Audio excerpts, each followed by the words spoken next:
یا ایہا الذین آمنوا لا تتخذوا الذین اتخذوا دینکم ہزوا ولعبا من الذین اوتوا الکتاب من قبلکم والکفار اولیاء۔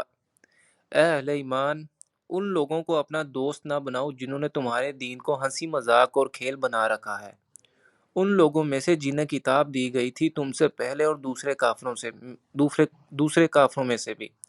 پھر وہی بات فرمائی گئی کہ مشرکین اور اہل کتاب میں سے کسی کو اپنا ولی اور دوست نہ بناؤ۔ واتقوا اللہ ان کنتم مؤمنین، اور اللہ کا تقوی اختیار کرو اگر تم مومن ہو۔ وَإِذَا نَادَيْتُمْ إِلَى الصَّلَاةِ اتَّخَذُوهَا هُزُوًا وَلَعِبًا، اور جب تم نماز کے لیے پکارتے ہو یہ لوگ اس کو مذاق اور کھیل بنا لیتے ہیں، یعنی اذان کی آواز سن کر اس کی نقلیں اتارتے ہیں اور تمسخر کرتے ہیں۔ ذَلِكَ بِأَنَّهُمْ قَوْمٌ لَا يَعْقِلُونَ، یہ اس وجہ سے کہ یہ لوگ عقل سے آ رہی ہیں۔ قل یا اہل الکتاب، اے نبی صلی اللہ علیہ وآلہ وسلم ان سے کہیے کہ اے کتاب والو، حل تنقمون منا، تم کس بات کا انتقام لے رہے ہو ہم سے؟ الا ان آمنا باللہ، سوائے اس کے کہ ہم ایمان لائے ہیں اللہ پر، وما انزل الینا، اور اس پر جو ہم پر نازل کیا گیا، وما انزل من قبل، اور اس پر بھی جو پہلے نازل کیا گیا، وان اکثرکم فاسقون، اور حقیقت یہ ہے کہ تمہارے اکثریت نافرمانوں پر مشتمل ہے۔ قل هل انبئکم بشر من ذلک مثوبۃ عند اللہ، آپ صلی اللہ علیہ وسلم کہیے کیا میں تمہیں بتاؤں کہ اللہ کے ہاں اس سے بھی بدتر سزا پانے والے کون ہیں؟ من لعنہ اللہ، وہ لوگ جن پر اللہ نے لعنت کی، وغضب علیہ، اور جن پر وہ غضبناک ہوا، وجعل منہم القردۃ والخنازیر، اور جن میں سے اس نے بندر اور خنزیر بنا دیے، وعبد الطاغوت، اور جنہوں نے شیطان کی بندگی کی، اولئک شر مکانا واضل عن سواء السبیل، یہ سب کے سب بہت برے مقام میں ہیں اور بہت زیادہ بھٹکے ہوئے سیدھے رستے سے۔ وَإِذَا جَاءُوكُمْ قَالُوا آمَنَّا، اور جب وہ تمہارے پاس آتے ہیں تو کہتے ہیں ہم ایمان لے آئے، وَقَدْ دَخَلُوا بِالْكُفْرِ وَهُمْ قَدْ خَرَجُوا بِهِ، حالانکہ وہ داخل بھی ہوئے تھے کفر کے ساتھ اور نکلے بھی ہیں کفر کے ساتھ۔ یہ ان لوگوں کی طرف اشارہ ہے جن کا ذکر سورہ آل عمران آیت نمبر 72 میں آیا ہے، جنہوں نے فیصلہ کیا تھا کہ صبح کو ایمان لاؤ اور شام کو کافر ہو جاؤ۔ ان کے بارے میں یہاں فرمایا جا رہا ہے کہ وہ کفر کے ساتھ داخل ہوئے تھے اور کفر کے ساتھ ہی نکلے ہیں۔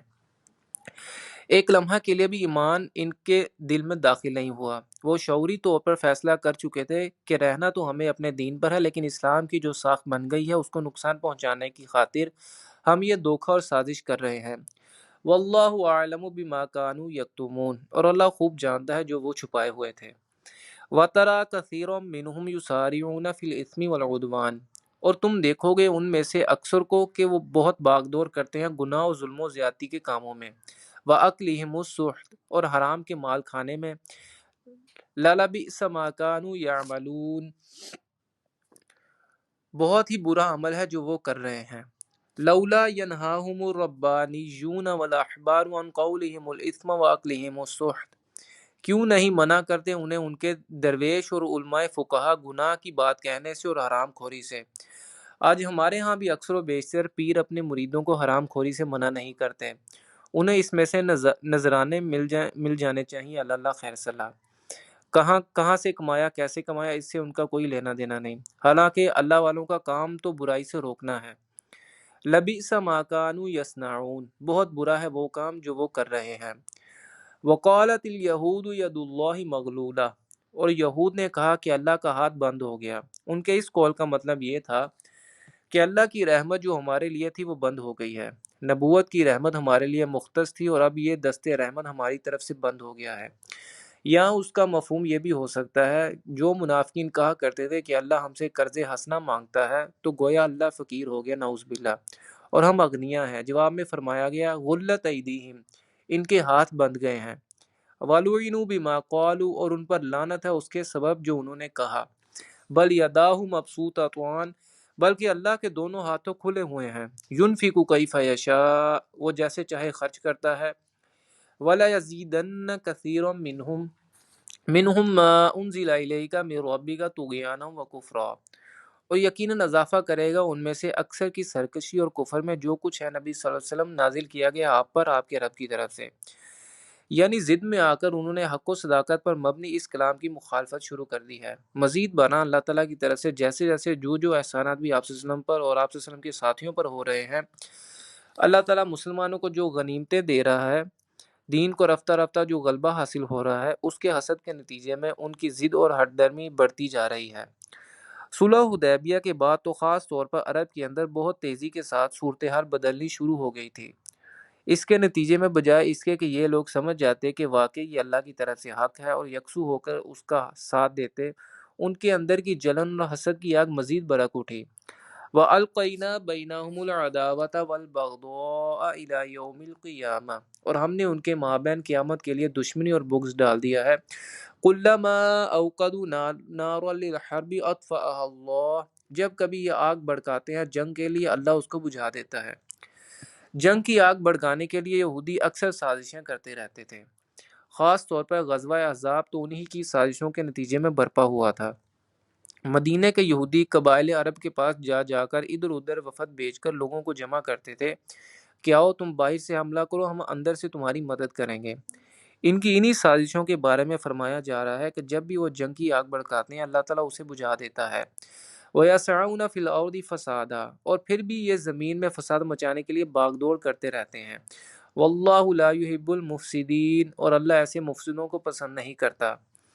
وَلَوْ أَنَّ أَهْلَ الْكِتَابِ آمَنُوا وَاتَّقَوْا، اور اگر اہل کتاب ایمان لے آتے اور تقوی کی روش اختیار کرتے، لَكَفَّرْنَا عَنْهُمْ سَيِّئَاتِهِمْ، تو ہم ان سے ان کی برائیوں کو دور کر دیتے، وَلَأَدْخَلْنَاهُمْ جَنَّاتِ النَّعِيمِ، اور ہم لازماً انہیں داخل کرتے نعمتوں والے باغوں میں۔ وَلَوْ أَنَّهُمْ أَقَامُوا التَّوْرَاةَ وَالْإِنْجِيلَ وَمَا أُنزِلَ إِلَيْهِمْ مِنْ رَبِّهِمْ، اور اگر انہوں نے قائم کیا ہوتا تورات کو اور انجیل کو اور اس کو جو کچھ نازل کیا گیا تھا ان پر ان کے رب کی طرف سے، لَأَكَلُوا مِنْ فَوْقِهِمْ وَمِنْ تَحْتِ أَرْجُلِهِمْ، تو یہ کھاتے اپنے اوپر سے بھی اور اپنے قدموں کے نیچے سے بھی۔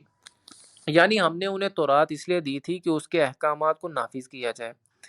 اسی صورت کے 7ویں رکوع آیت نمبر 44 سے 50 میں اس کا مفصل ذکر ہم پڑھ رہے ہیں کہ کس طرح انہیں حکم دیا گیا تھا کہ اپنے فیصلے تورات کے احکامات کے مطابق کرو۔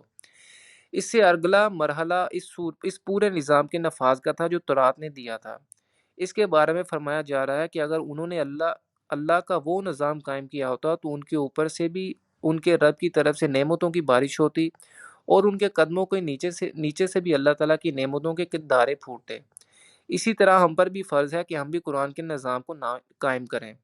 منہم امتم مقتصدہ، ان میں کچھ لوگ ہیں جو درمیانی یعنی سیدھی راہ پر ہیں۔ وَكَثِيرٌ مِّنْهُمْ سَاءَ مَا يَعْمَلُونَ، لیکن ان میں اکثریت ان لوگوں کی ہے جو بہت بری حرکتیں کر رہے ہیں۔